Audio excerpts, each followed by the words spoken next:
하나님 말씀은 우리 누가복음, 고린도후서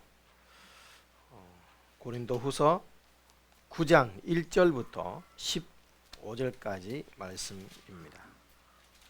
고린도후서 9장 1절부터 11절까지 말씀 함께 보도록 하겠습니다. 자, 우리 한 절씩 교독합니다. 제가 먼저 1절을 읽습니다. 성도를 섬기는 일에 대하여 내가 너희에게 쓸 필요가 없나니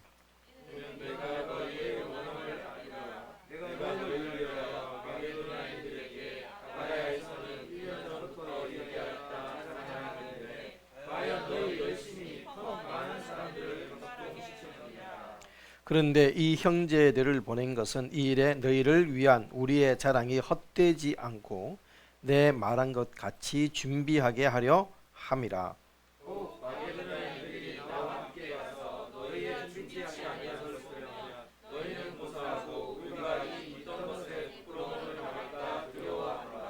이러므로 내가 이 형제들로 먼저 너희에게 가서 너희의 전에 약속한 연보를 미리 준비케 하도록 권면하는 것이 필요한 줄 생각하였노니 이렇게 준비하여야 참 연보답고 억지가 아니니라.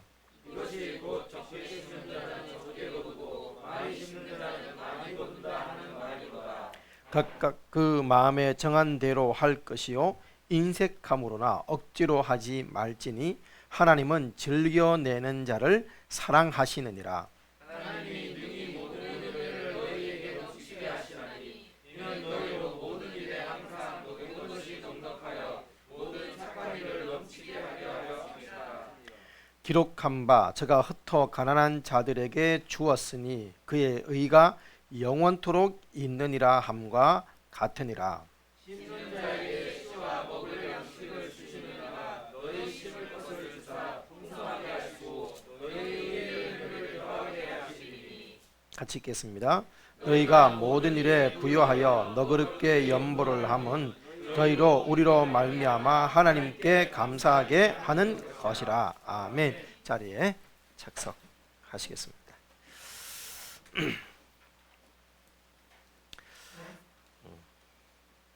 제가 어릴 때 중학생 때 교회를 다시 갔었습니다. 다시 갔다는 얘기는 유치원, 저는 유치원 안 다니지는 않았습니다만은 지금으로 생각할 때 아마 한 3살, 4살 때였던 것 같습니다. 그때쯤에 제가 집 동네에 있는 교회를 갔었어요. 주일 되면 교회 선생님들이 이렇게 동네 와서 아이들을 모아서 이렇게 데리고 갔었습니다. 그러면 갔다 오면 다들 손에 뭘 하나씩 들고 오죠. 우리 때는 떡도 이렇게 가지고 오고, 사과도 가지고 오고, 그렇게 해서 교회 가면 뭘 주는구나 하고 그 어린 마음에 따라가서 하자마자 잠들었던 기억이 납니다. 그래서 잠들었는데 저를 그 당시에 예배당 우리 신발 벗고 들어가서 방석 위에 앉았는데 방석을 옆에 이렇게 쫙 쌓아놨는데 그 위에 선생님이 나를 눕히는 기억이 났어요. 눕힌 기억이 나는데 제가 일어나니까 선생님들이 좀 많이 좀 왔다 갔다 제가 자면서 쉬를 해가지고 다 젖고 이랬던 기억이 어렴풋이 남아 있습니다. 하여튼 그렇게 어릴 때 못 모르고 교회 생활을 하다가 그러다가 이제 한동안 교회를 떠났다가 다시 중학교 때 교회를 처음 갔는데 우리 학생부에서는 이제 예배 끝나고 설교 끝나고 분반이 끝나고 나면 다시 모여서 율동하는 시간이 있었습니다. 율동하는 시간이 있었는데 그때 불렀던 이 찬송이 참 기억에 남았어요. 무슨 찬송이냐? 우리가 오늘 제가 이제 그 초청 찬송을 바꿨는데 사랑은 참으로 버리는 것이라는 찬양이었습니다. 사랑은 참으로 버리는 것, 버리는 것, 버리는 것. 사랑은 참으로 버리는 것, 더 가지지 않는 것. 이상하다 동전 남잎 쓰고 빌려주면 풍성해져. 그리고 어떻게 하면 땅 위에 가득해져. 움켜잡으면 없어지고 쓰고 빌려주면 풍성해져 온 땅에 가득하네라고 부르는 찬양입니다. 우리 좀 이따가 특별 찬양할 텐데, 근데 이 찬양은 율동할 때 반드시 해야 되는 게 있습니다. 뭐 하냐? 손에 딱 들고 사랑은 참으로 버리는 것, 버리는 것, 버리는 것 이렇게 하는 겁니다. 자, 우리 어린이들이 많아야 되는데, 자, 다시 사랑은 참으로 버리는 것, 더 가지지 않. 자, 뒤쪽에 안 간다. 뒤쪽에 가는 것. 자, 이렇게 찬양을 하죠. 한들. 자, 예배 후에 초청 찬양할 때 다시 하도록 하겠습니다. 나눠주시면 될 것 같아요. 그래서 이때 참 인상적이었어요. 사랑은 참으로 버리는. 그래서 주머니에서 막 꺼내서 막 버리라고. 그날 들어갈 때 선생님이 이거를 막 나눠주셨거든요. 그래서 이거 왜 나눠주냐? 절대 예배 중에 설교 중에 먹지 마라 하면서 나눠주셨는데, 자, 주머니에 있는 거 다 끄집어내세요 하고는 사랑은 참으로 버리는 것 그러면서 막 버렸던 기억이 납니다. 정말 얘들아 이제 됐다. 좀 이따가 우리 찬양할 때 다시 오너라. 이 말씀과 함께 우리가 들었던 그때 말씀이 뭐냐면 누가복음 6장 38절이었습니다. 제가 참 좋아하는 구절 가운데 하나죠. 주라. 뭐라고요? 주라. 그리하면 받으리니 너에게 줄 것이니 곧 후이되어 누르고 흔들어 넘치도록 하여 너희에게 안겨주리라. 이 말씀을 우리 들었던 기억이 납니다. 자, 오늘 말씀의 제목이 뭡니까? 자, 같이 시작. 주는데 더 넘치는 은혜. 바로 이겁니다. 버리는 것. 주는데, 사실은 앞에 한 단어가 되어 있습니다. 나눠 주는데 더 넘치게 되는 은혜가 여기에는 있다 이 말이죠. 자, 사도 바울은 오늘 고린도 성도들에게 예루살렘으로 보낼 연보에 대해서 더 적극적으로 동참할 것을 다시 한번 요청하는 본문입니다. 자, 1년 전부터 연보를 시작하였고 마케도냐 교회, 글라디아 교회 그리고 아가야 지역의 교회들이 각 함께 우리 예루살렘 교회를 돕기 위해서 연보 헌금에 동참을 했고, 또 그에게 연보가 8장 20절에 의하면 적지 않은 그에게 연보가 거두어졌습니다. 그런데도 불구하고 아직까지 아가야 지역, 특히 고린도 교회 중심으로 해서 아가야 지역에서는 이 연보가 조금 지지부진한 상황 가운데 있었다라고 지난주에 말씀을 드렸죠. 그래서 사도 바울이 이 고린도 후서를 디도편에 보내면서 고린도 교회에서 연보를 모금하는 모금책으로 또 다른 형제를 함께 보냅니다. 그 형제가 누군지는 이름은 나와 있지 않지만 지난 시간에 아마 누가이거나 아볼로일 것으로 추측한다. 추측 정확하진 않습니다.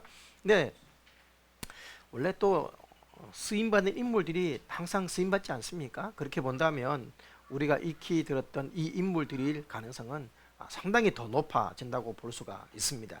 그래서 어디를 보내서 이 연보 서약을 종용을 하고 또 독책을 하고 또 모금하는 일들을 감당하게 했습니다.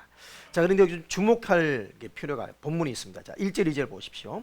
성도를 섬기는 일에 대하여 내가 너희에게는 쓸 필요가 없나니. 자, 섬기는 일, 그러니까 연보 같은 개념입니다. 이는 내가 너희의 원함을 알미라라고 했습니다. 원. 한마디로 고린도 성도들은 뭐 했다고요? 자원해서 이 일들을 했다는 것입니다. 2절에 보면 내가 너희를 위하여 마게도냐인들에게, 마케도냐 교회에 갔을 때 말입니다. 마케도냐 지역에서 뭐라고 얘기했냐? 아가야 지역에서는 1년 전부터 예비하였다, 자랑했다 했죠. 자, 지금 저거 지난주에 지도 보여드렸습니다. 그리스 위쪽 지역, 그러니까 위쪽 지역은 마케도냐 지역, 아래쪽은 아가야 지역이라고 보시면 되겠습니다.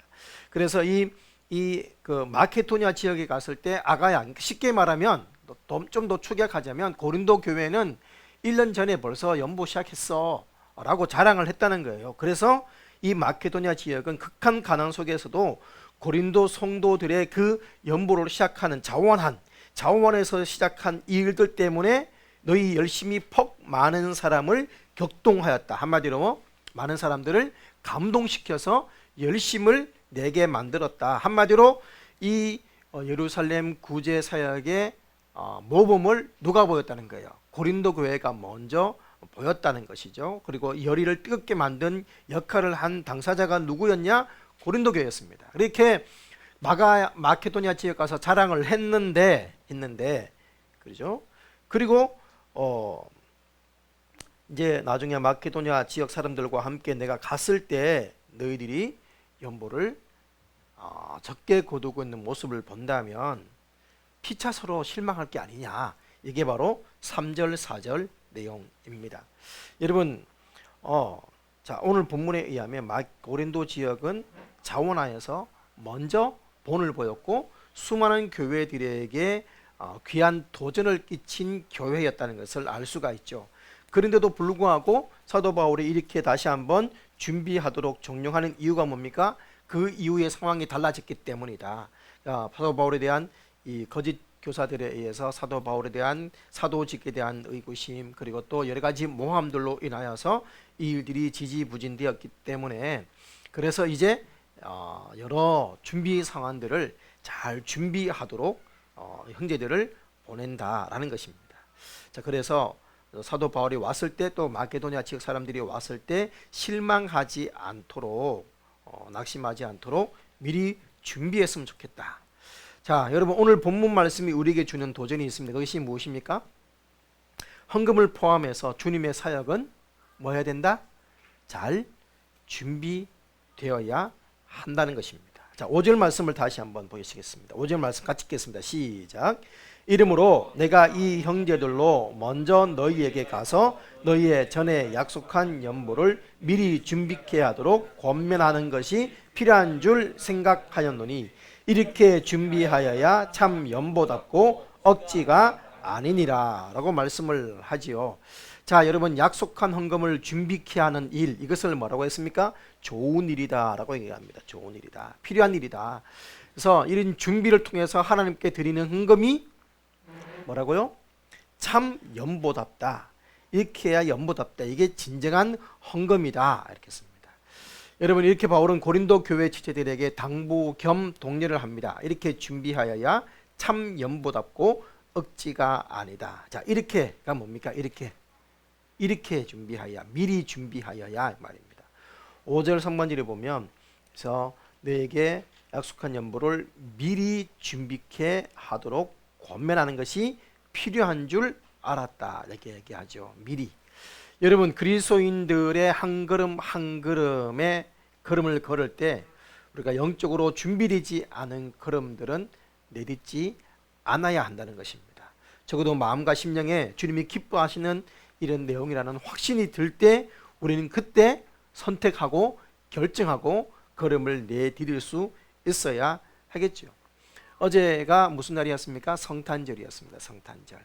성탄절 사실 말씀을 제가 준비를 하면서 여러 준비를 하면서 동역에 봤던 인물이 바로 안나와 시몬이었죠. 성탄절 되면 자주 듣게 되는 주인공들입니다. 안나와 시몬. 자, 안나와 시몬 특징이 무엇이었습니까? 메시아를, 아기 예수님을 직접 눈으로 보고 만난 이들. 네, 어떻게 이 만남이 의미가 있는 것이 무엇이었습니까? 그들이 이 메시아 만날 것을 준비하고 있었기 때문입니다. 여러분, 누가복음 22장 25절 28절에 의하면 예루살렘에 시므온이라 하는 사람이 있으니 이 사람이 의롭고 경건하여 이스라엘의 위로를 뭐하는 자? 기다리는 자다 했습니다. 기다리는 자. 성령이 그 위에 계시더라 했습니다. 제가 주의 그리스도를 보기 전에 죽지 아니하리라 하는 성령의 지시를 받았더니 성령의 감동으로 성전에 들어가매 마침 부모가 율법의 전례대로 행하고자 아기 예수를 데리고 오는지라. 시몬이 아기를 안고 하나님을 찬송하였다라는 내용이 누가복음에는 나오죠. 여러분, 이 시몬과 안나 둘 다 똑같은 사람입니다. 이분들에게 기다림은 무엇이었습니까? 준비였습니다. 준비. 나는 우리 열린문 성서 침례교회 형제 자매님들이 하나님 쓰시기로 준비된 그리스도인이 되기를 기대합니다. 여러분, 그것이 물질이든 또 몸이든 은사든 재능이든 무엇이든 간에 잘 준비되어져서 하나님께 드려졌으면 좋겠습니다. 특별히 우리 다음 세대 아이들이 정말 주님께 쓰임받는 일꾼들로 준비되었으면 좋겠습니다. 여러분, 바울이 본문 5절에서 말합니다. 다시 한번 보겠습니다. 이러므로 내가 형제들로 먼저 너희 가서 너희가 전에 약속한 연보를 미리 준비케 하도록 권면하는 것이 필요한 줄을 생각하였노니 이렇게 준비하여야 참 연보답고 억지가 아니니라. 자, 미리 준비한 우리 걸음들 되시기를 축복합니다. 자, 그러면서 6절 말씀에부터 이제 이 헌금을 하게 되는 연보의 이 원칙 그리고 또 이 연보에게 주어지는 축복들이 무엇인지를 쭉 뒷부분에 언급을 하게 되는데 6절부터 하나님께 드리는 헌금의 원칙에 대해서 이렇게 언급을 하죠. 자, 6절 말씀을 보십시오. 이것이 곧 적게 심는 자는 적게 거두고 많이 심는 자는 많이 거둔다 하는 말이로다. 각각 그 마음에 정한 대로 할 것이요 인색함으로나 억지로 하지 말지니 하나님은 즐겨내는 자를 사랑하시느니라 라고 6절 7절에 말씀을 했습니다. 자, 인색한 마음으로 적은 연보로 바울을 실망시킬 것을 염려해서 적게 뿌린 자는 적게 거두고 많이 뿌린 자는 많이 거둔다 라고 하면서 적극적으로 연보를 동참하기를 격려를 합니다. 그러면서 오늘 우리 본문이 우리에게 주시는 헌금의 자세, 헌금의 태도, 헌금의 원칙이 뭐냐? 첫 번째, 많이 심으라는 것입니다. 많이 심으라. 두 번째, 정한 대로 해라라는 것이죠. 정한 대로. 자, 여러분 한번 오늘 본문에 펜을 가지고 계신 분들은 본문 성경 본문에 한번 동그라미 쳐 보십시오. 헌금의 원칙입니다. 첫 번째 6절에 많이 심는 자는 많이 할 때 많이에 동그라미 치십시오. 많이.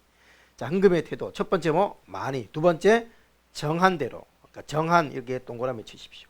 정한 대로. 그리고 인색함으로나 억지로 하지 말지니 했습니다. 자, 인색에 동그라미 치시고 인색.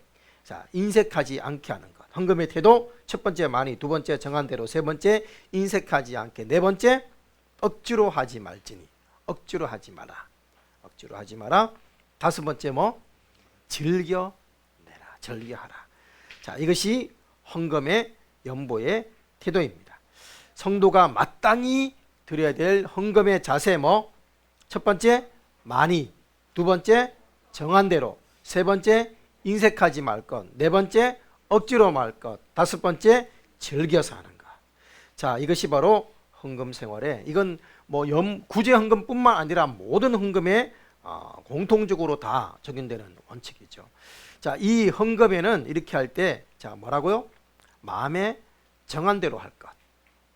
여러분, 그리고 인색함으로나 억지로 하지 말 것이라고 했습니다. 여러분, 헌금은 마음에 정한 대로 결정을 해야 됩니다. 누구의 눈치를 보는 것도 아니요, 누가 시켜서 하는 것도 아니라 자기 마음에 정한 대로 합니다. 정한 대로. 그래서 우리가 헌금 약정서를 기록하는 이유가 여기에 있습니다. 헌금 왜 마음에 정한 대로 하는 것이기 때문에 약정, 하나님 아버지 앞에 약정을 하라는 것이지요. 그래서 강요에 의해서가 아니라 자원하는 심정으로 헌금에 대해서 마음을 정하라는 것입니다. 이 정하되 뭐 어떻게 하는 거예요? 인색함으로 하지 마라 합니다. 인색함. 인색함이라는 얘기는 자기 형편에 비해서 너무 적은 금액으로 하지 말아라 이 말입니다. 또 억지란 뭡니까? 억지? 억지라니 마지 못해서 이 말입니다. 마지 못해서 다른 말로 얘기하면 눈치 보면서 아니 나는 별로 안 하고 싶은데 제 양반이 저마이 하면 나도 적어도 이 정도는 해야지. 이거는 결코 성헌금의 바른 태도가 아니라는 것입니다. 여러분 눈치 보지 말고 억지로 하지 말고 어떻게 해요?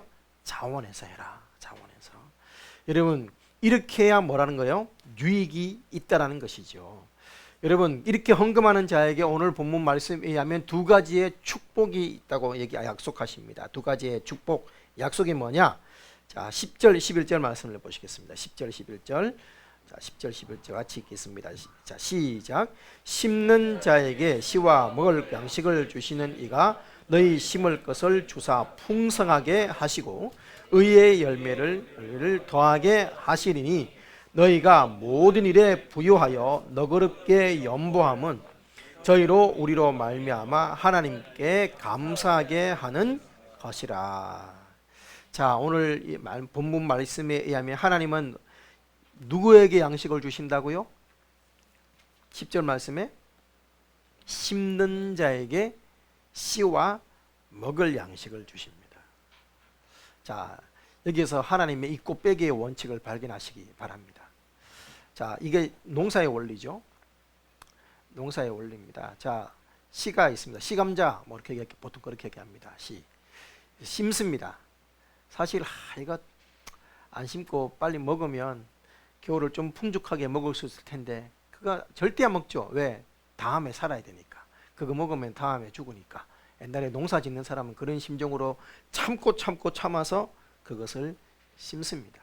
그걸 못 참고 먹어버리면 다음 해에 먹고 살 길이 없어지는 농경 사회는 그랬습니다.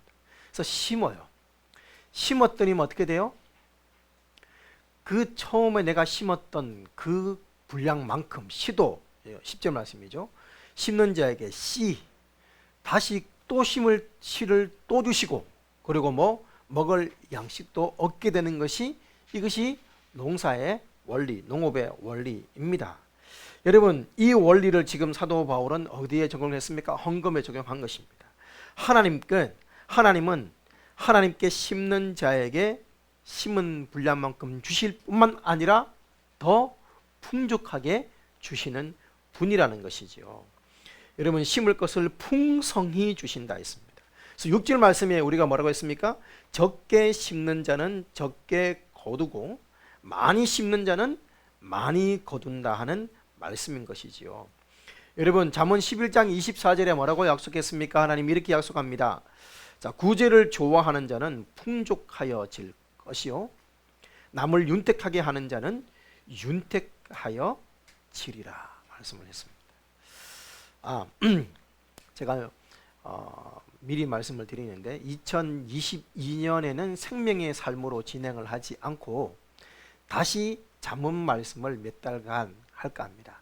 우리 어린이 친구들이 이제 대부분 글씨를 읽을 수가 있기 때문에 이제 직접 본인의 눈으로 잠언 말씀을 읽고 그 말씀에 감동받은 구절을 직접 올리는 그 훈련들을 다시 한번 좀 할 필요가 있다고 생각이 되어져서 우리 생명의 삶으로 2021년 초반에는 하지 않고 몇 달 동안은 다시 한번 잠언 말씀을 우리 한 장씩 매일 보도록 그렇게 할 계획입니다. 이 잠언 말씀 보면 이런 구절이 참 많이 나옵니다. 자, 다시 읽습니다. 구제를 좋아하는 자는 풍족하여질 것이요 남을 윤택하게 하는 자는 윤택하여 주리라. 오늘 말씀의 제목입니다. 나누어 주는데 더 넘치는 은혜가 일어나는 것이지요. 여러분 헌금을 씨앗을 뿌리고 거두는 이 일과 비교해서 말씀을 했습니다. 이것이 자연의 순리입니다. 적게 심으면 적게 거두게 되어 있습니다. 이게 자연의 순리다. 이게 법칙이다 이 말입니다. 마찬가지입니다. 헌금도 하나님께 뭐 하는 것이다? 심는 것이다 했습니다. 심는 것이다. 그래서 또 구제하는 것을 뭐라고 했냐면 하나님께 빌려주는 것이다 라고 표현했습니다. 하나님께 꾸이는 것이니 하나님께 빌려주는 것이니 하나님이 반드시 갚아주신다. 구제에 대해서 하나님 그렇게 약속을 하신 구절도 있지 않습니까? 하나님 한마디로 하나님은 풍성하게 드리는 자들에게 풍성하게 갚아주실 것을 약속하셨습니다.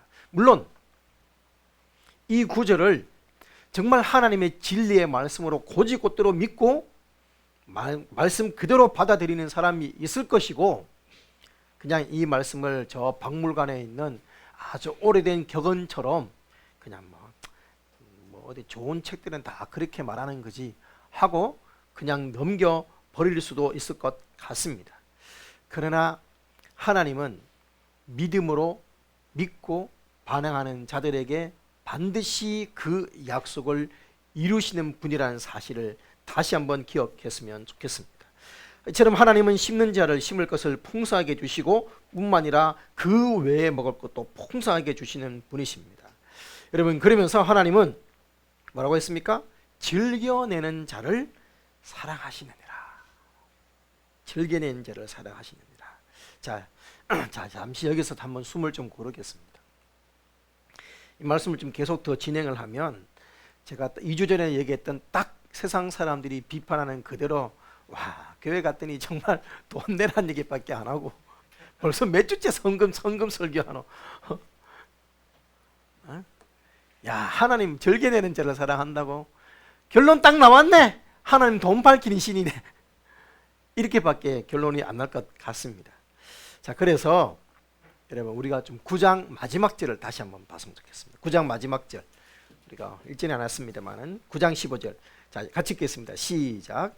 말할 수 없는 그의 은사를 인하여 하나님께 감사하노라. 우리가 여러분 12절, 13절, 14절에 보면 계속해서 감사라는 단어가 계속해서 나오고 있는 것을 보게 됩니다. 말할 수 없는 그의 은사를 인하여 하나님께 감사하노라. 다른 말로 얘기하면 은사가 뭐예요? 은사. 자, 은사 영어로 gift.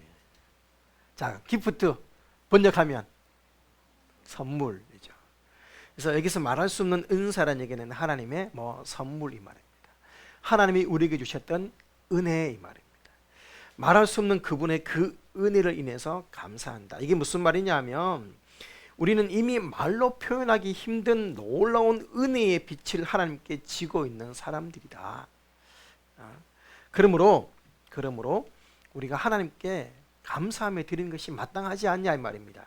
여러분 고린도후서 8장 9절 말씀 기억하십니까? 고린도후서 8장 9절.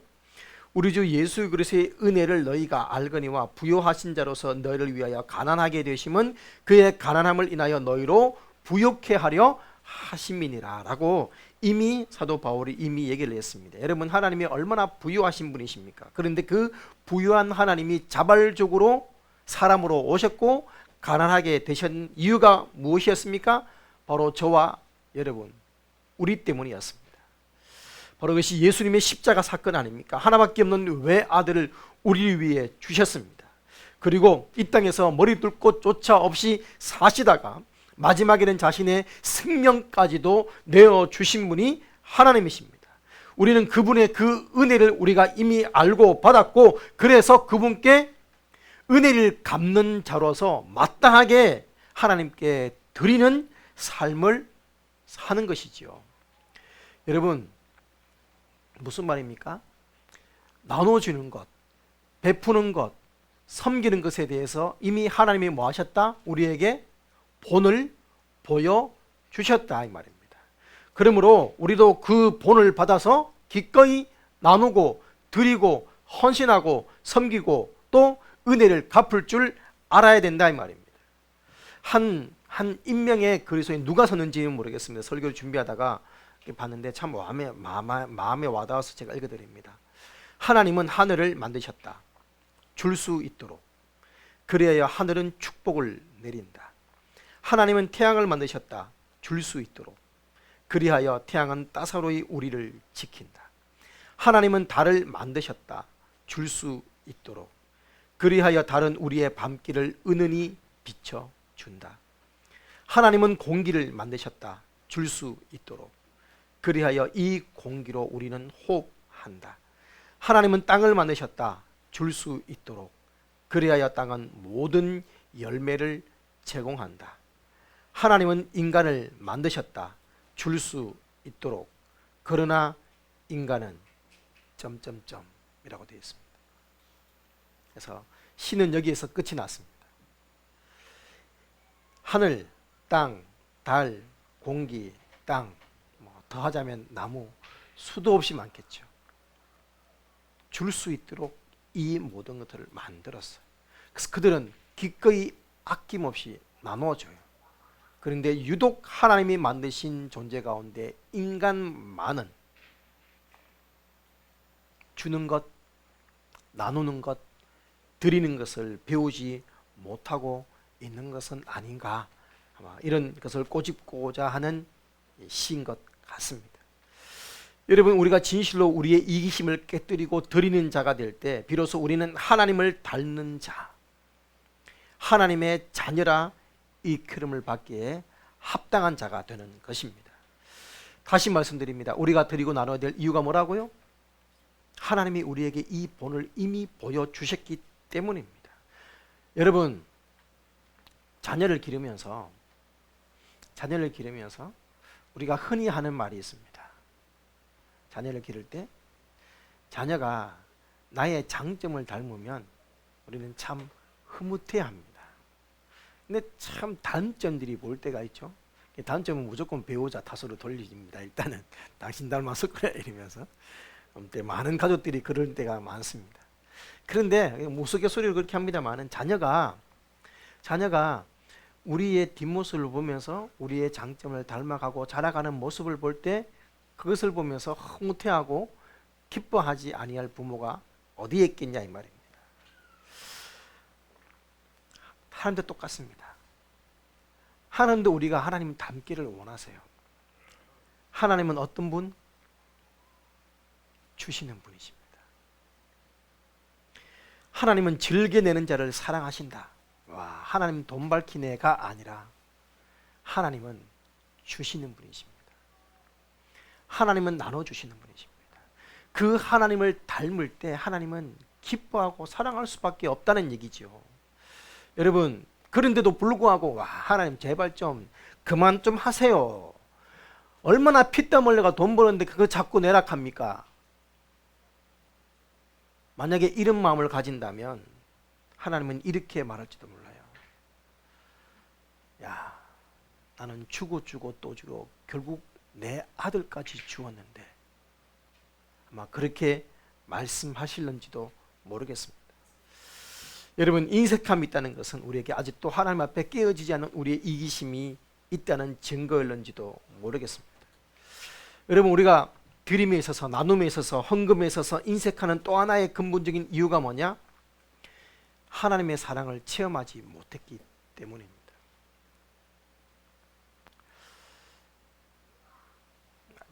자녀 얘기를 했습니다마는 부모가 형편이 되는 한 자녀에게 아끼고 싶지 않습니다. 자녀에게 아끼는 이유는 하나밖에 없습니다. 형편이 그만큼 안 되기 때문이죠. 여러분, 모든 자녀, 부모들은 그렇습니다. 자녀를 위해 쓰는 것을 아까워하지 않습니다. 도리어 더 좋은 것 못 사줘서 안타까워하지, 더 좋은 것 주고 싶고 기꺼이 주고 싶고 자녀를 위해 쓰는 것은 아깝지 않은 것입니다. 여러분, 왜 그럴까요? 사랑하기 때문이죠. 이게 사랑입니다. 자녀 사랑입니다. 사랑하면 기꺼이 줍니다. 연애할 때, 데이트할 때 사랑하면 기꺼이 줍니다. 사랑하니까.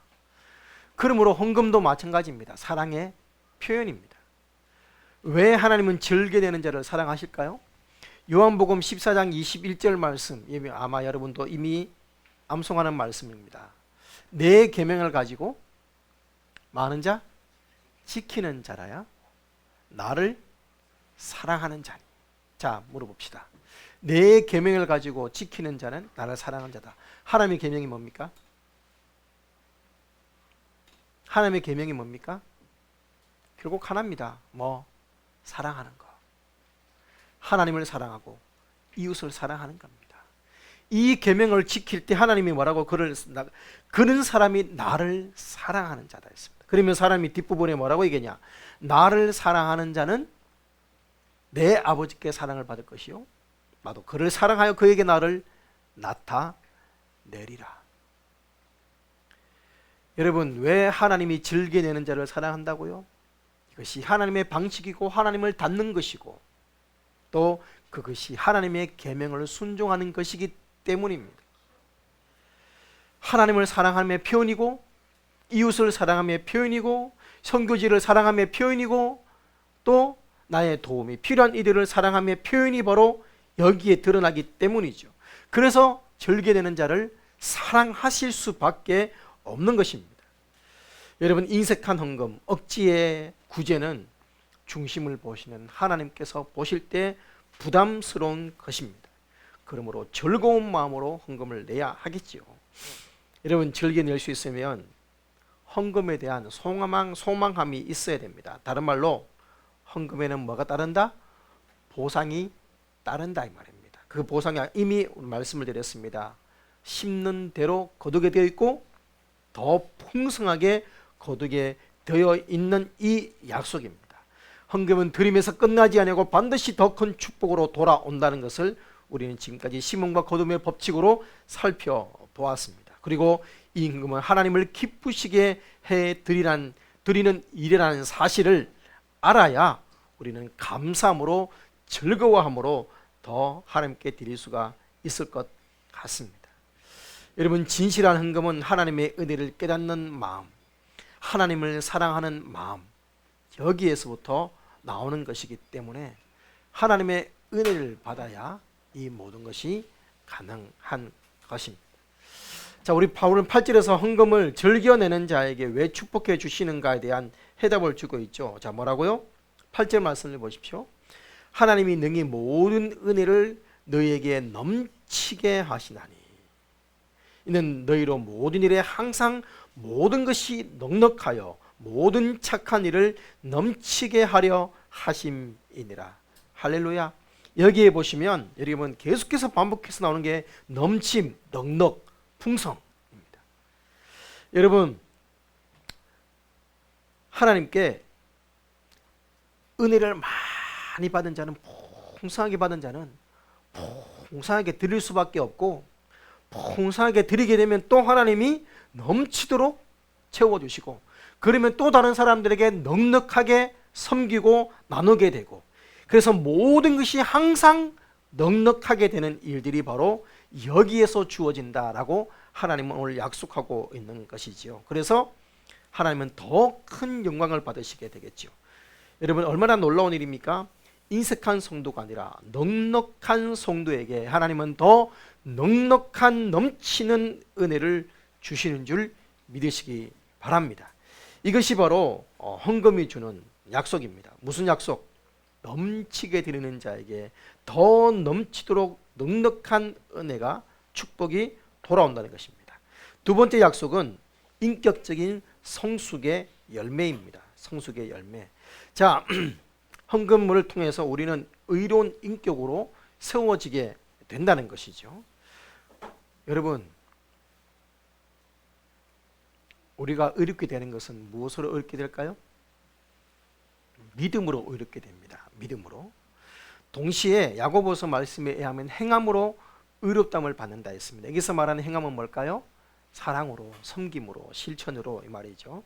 자, 9절 말씀을 보십시오. 기록한 바 제가 흩어 가난한 자들에게 주었으니 그의 의가 영원토록 있느니라 함과 같으니라.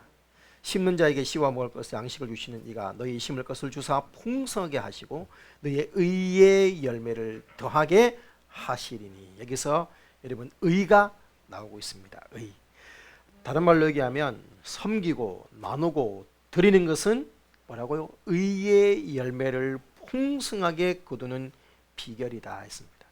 물질만이 아니라, 여러분 헌금만이 아니라 우리의 헌신, 우리의 섬김, 우리의 노력, 우리의 봉사에 있어서 이런 풍성한 나눔이 있어야 되는 줄 믿습니다.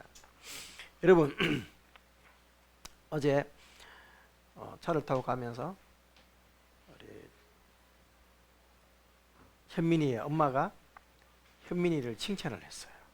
무슨 칭찬을 했냐? 어제 성탄절 예배를 드리는데 어제 날씨가 많이 추웠지 않습니까? 지금도 춥지만 많이 추워서 지훈이가 추위가 되게 약해요. 지훈이 추워서 추워 했더니만 엄마가 시키지도 않았는데 현민이가 가서 겉옷을 가지고 자 덮어 하면서 지훈이에게 갖다 줬다는 거예요. 칭찬해야죠. 시키지도 않았는데 벌써 동생을 배려해서 해주는 모습은 칭찬받아 마땅합니다. 여러분, 그게 자, 어린 아이들의 특징이 뭐예요? 순수하죠. 순수한데 그 순수함이라는 얘기는 본능에 충실하다 이 말입니다. 순수한 만큼 어린 아이들은 자기밖에 모르는 특징들이 있습니다. 그런데 성장한다는 얘기는 뭡니까? 다른 사람을 배려하기 시작할 때 성장한다라고 말을 합니다. 여러분, 헌금 생활을 통하여서 하나님은 이 성장의 모습을 보게 된다는 것이죠. 이것을 가지고 오늘 본문에서는 의의 열매라고 표현을 했습니다. 여러분, 제가 설교를 준비하면서 한 책을 이런 글을 봤습니다. 제가 있는 책에 있는 그대로 읽어드릴게요. 목사님 한 분이 교회에 등록한 지 얼마 안 되는 성도의 가정에 신방을 갔습니다. 자, 그 성도가 어떻게 그동안 그리스도의 삶을 살았고 또 어떻게 우리 교회에 오게 됐는지를 묻고 고민하기 위한 신방이었습니다. 목사님이 이런저런 질문과 함께 물었습니다. 우리 교회에서는 그러면 어떻게 신앙생활을 하고 싶으십니까? 그 질문을 받은 여성도는 조금도 주저없이 이렇게 답변을 했습니다. 목사님, 저는 교회에서 요구하는 헌금이 있으면 얼마든지 하겠습니다. 우리 어제 모모분이 얘기한 것처럼 몸은 없는데 이렇게 물질만 보내주면 참 좋죠. 헌금은 얼마든지 하겠습니다. 참 세속적으로 보면 참 마음에 드는 성도일 수 있겠습니다. 근데 그 다음 말이 문제입니다. 하지만 봉사를 하려고 하면 그건 할 수 없습니다. 신앙생활을 하다 느낀 것 중에 하나가 헌금 생활이 제일 쉽다는 것을 알았습니다. 돈을 내라면 얼마든지 내겠습니다. 하지만 봉사는 거절합니다. 참 세속적으로 보면 참 좋은 성도라고 할 수 있겠지만 그 목사님은 이렇게 글을 적습니다. 그날 신방을 갔던 목사님이 이렇게 글을 적었다. 나는 그녀의 말을 듣고 신자들이 괴물로 변해가고 있음을 처음으로 느꼈다. 여러분, 돈을 내라면 내고 많이 낸다고 하는데 뭐가 문제입니까? 성도의 가장 귀한 영적 행위인 헌신을 돈으로 바꿔치면 된다는 아주 질 나쁜 종교인의 형태이기 때문이다 라고 이 책에서는 말을 했습니다. 헌금 자체가 문제가 되는 거 아닙니다. 그런데 그냥 모든 것들을 돈이면 다 돼 라고 해석할 수도 있는 부분이기 때문이죠. 여러분, 교회에서 성도들에게 헌금 생활을 잘 하라고 하는 이유는 물질 때문만이 아닙니다. 교회가 재정이 필요하기 때문만이 아닙니다. 헌금을 드릴 때 헌금을 받으시는 주체는 하나님이시기 때문입니다. 여러분, 예수님께서 마태복음 6장 20절에서 말씀했습니다. 오직 너희를 위하여 보물을 하늘에 쌓아두라. 저기는 좀이나 덕록이 해하지 못하며 도적이 구멍을 뚫지도 못하고 도둑질도 못하느니라. 내 보물이 있는 그곳에는 내 마음도 있느니라. 여러분, 내 보물이 있는 그곳에는 내 마음도 있느니라. 여러분, 이걸 영어 성경 NLT 버전으로 읽어드리면 이렇습니다. 비록 나쁜 발음이지만 잘 들으면 알아들으실 수가 있을 것 같습니다. Wherever your treasure is, there the desire of your heart will also be. 이렇게 되어 있습니다. 그러니까 직역을 하면 이 말입니다. 너의 보화가 있는 곳에는, 보물이 있는 곳에는 어디든지, wherever, 어디든지 너의 마음의 욕망이 또한 존재할 것이기 때문에 there the desire of your heart will also be. 보화가 있는 곳에 너의 마음의 욕망이 또한 존재할 것이기 때문이다. 여러분, 주님께서 지금 무슨 말씀을 하고 싶은지 알겠습니까? 물질, 보화, 돈, 이것을 하나님의 가치와 동일하게 여기지 말라는 것입니다. 근데 돈 몇 푼 내는 것으로 하나님의 가치를 바꾸려고 하는 것은 결코 옳은 것이 아니다. 여러분, 이것은 물질이든 돈이든 보화든 뭐든 간에 이 평행선상에, 물질과 돈과 보화와 평행선상에 있는 것은 하나님이 아니라 인간의 탐욕과 욕망이라는 것을 분명히 말씀한 것이지요. 여러분, 이것을 인정하는 자들이 바로 그리스도인이라는 얘기입니다. 그러므로 하나님께 드리는 헌금은 그리스도인들이 반드시 드려져야 될 헌신이고, 이거로 인해서 더 큰 은혜와 축복이 따르지만 이것은 단지 축복만이 아니라 우리가 성장해가고 하나님을 닮아가고 헌신하는 깊이를 알게 되는 것이다 라고 오늘 본문은 말한 것입니다. 여러분, 자녀들이 시키지 아니하여도 어느 순간 부모에게 감사하기 시작할 때, 그리고 또 감사를 표현하고 드릴 줄 알 때, 여러분, 그 사랑하는 자녀들의 감사를 받고 기뻐하고 그것을 또한 우리 자녀들에게 더 주고 싶어하는 게 부모 심정이 아니겠습니까? 여러분, 이런 드림을 통하여서 부모가 무엇을 느낍니까? 우리 애가 이만큼 자랐구나, 성장했구나. 여러분, 그래서 드린다는 것은 중요한 것입니다. 누구보다 우리 주님이 바로 그러한 삶을 사셨습니다.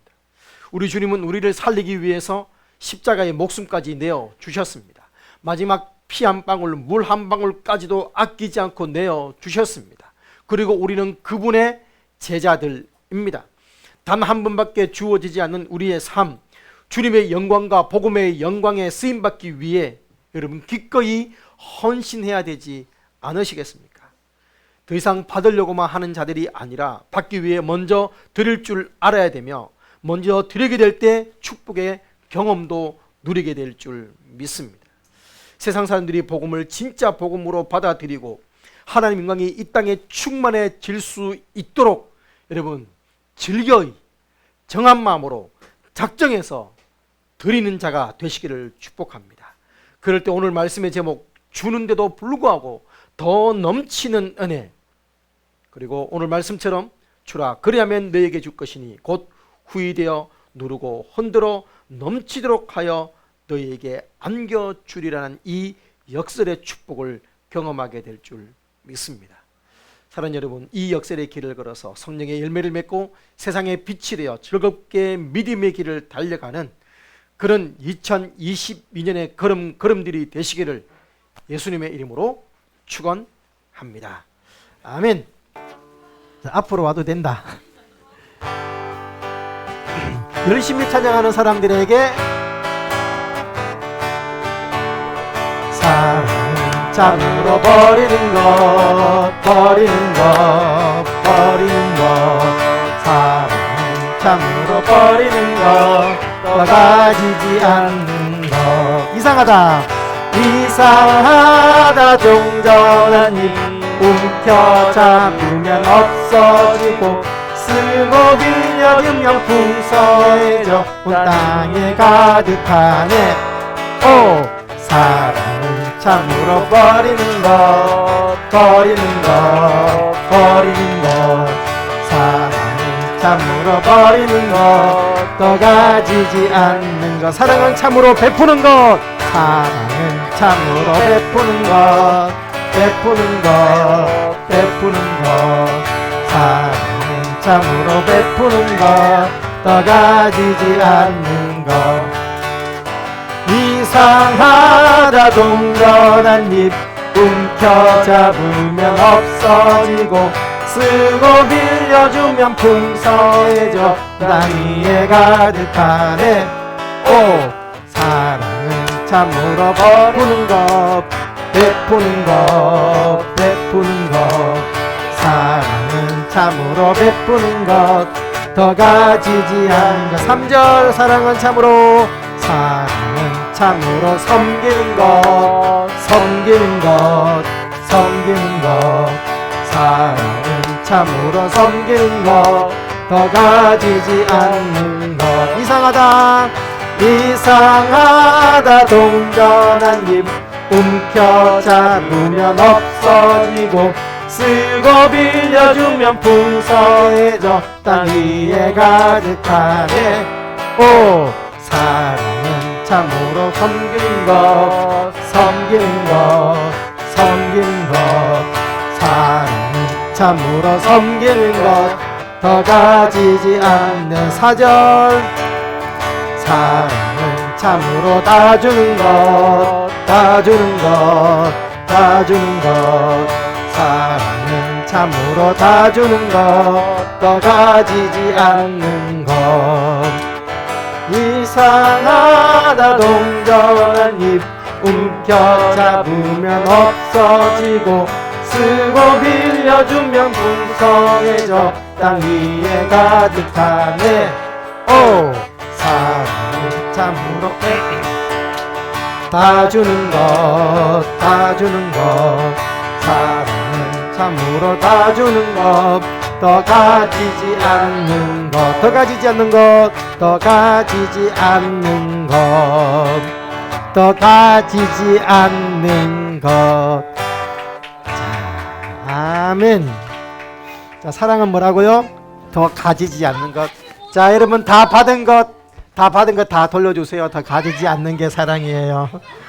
자, 기도하겠습니다. 다 돌아가세요. 자, 기도하겠습니다. 여러분 오늘 말씀처럼 사랑은 뭐라고요? 더 가지지 않는 것. 나누는 것, 섬기는 것, 베푸는 것. 여러분, 오늘 말씀 들고 우리가 하나님 앞에 어떤 사랑의 마음을 가지고 있는지, 그리고 저 선교지를 향해서 이웃을 향해서 어떤 사랑의 마음을 품고 있는지 돌아봤으면 좋겠습니다. 나눠줄 때 풍성해지는 것이 하나님의 은혜입니다. 여러분, 우리의 항상 모든 것이 넉넉한 모든 착한 일을 넘치게 하려 여러분 즐겨내고 즐겨드리는 자들에게 하나님이 이 은혜를 약속하셨습니다.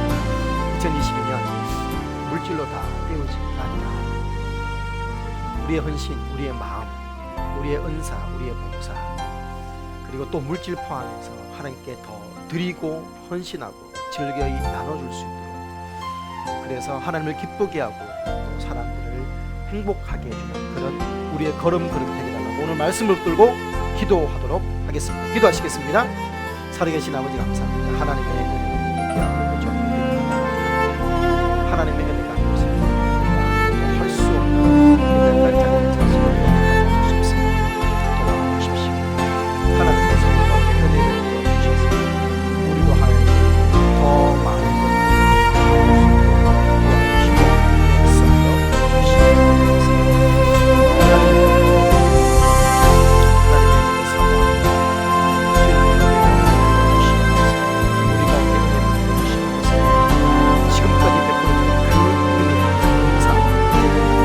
은혜대로 살 수 있는 능력으로 힘을 허락하여 주시옵소서.